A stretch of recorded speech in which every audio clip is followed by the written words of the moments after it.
ജീവിതത്തിൽ 2 തരം ആളുകൾ മാത്രമേ വിജയിച്ചിട്ടുള്ളൂ. നിങ്ങൾ ഇതിൽ ഏത് കാറ്റഗറി പെടും? ഒന്നാമത്തെ ആളുകൾ ആരൊക്കെയാണെന്ന് വെച്ചാൽ ഒരു ബാക്കപ്പും ഇല്ല, അവരുടെ അടുത്ത് ഇനി സ്ട്രഗിൾ ചെയ്യാന്നല്ലാതെ വേറെ ഒരു ഓപ്ഷനും ഇല്ല, ഒരു കംഫർട്ട് സോണും ഇല്ല. അങ്ങനെ ഒരാൾ എന്തായാലും ലൈഫിൽ വിജയിച്ചേ പറ്റത്തുള്ളൂ. അവർക്ക് വേറെ ഓപ്ഷനേ ഇല്ല. അത് എന്തായാലും ഒരു സക്സസ്ഫുൾ ആയിരിക്കും.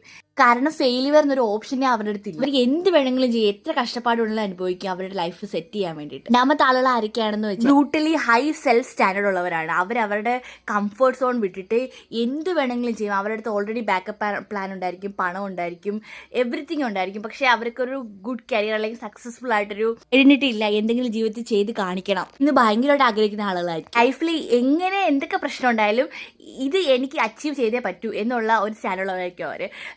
എല്ലാ കംഫർട്ട് സോണും വിട്ടിട്ട് അവർ അതിന് വേണ്ടിയിട്ട് തന്നെ നിൽക്കും. എൻ്റെ അച്ഛൻ അതിൽ ഒന്നാമത്തെ ഒരാളാണെന്ന് എനിക്ക് തോന്നുന്നു. കാരണം കഷ്ടപ്പെടുക എന്നുള്ളൊരു ഓപ്ഷൻ അല്ലാതെ അദ്ദേഹത്തിൻ്റെ അടുത്ത് വേറൊരു ഓപ്ഷൻ ഇല്ലായിരുന്നു. ഒരുപാട് പ്രാരാബ്ദങ്ങളിൽ നിന്ന് വന്ന ഒരു പാവം അച്ഛനാണ് എൻ്റെ അച്ഛൻ. And I always proud of. നിങ്ങൾ ഈ പറഞ്ഞതിൽ ഏത് ടൈപ്പാണ്, അതായത് ഏത് കാറ്റഗറി വരുന്നത് നിങ്ങൾ കമന്റ് ചെയ്യണം കേട്ടോ.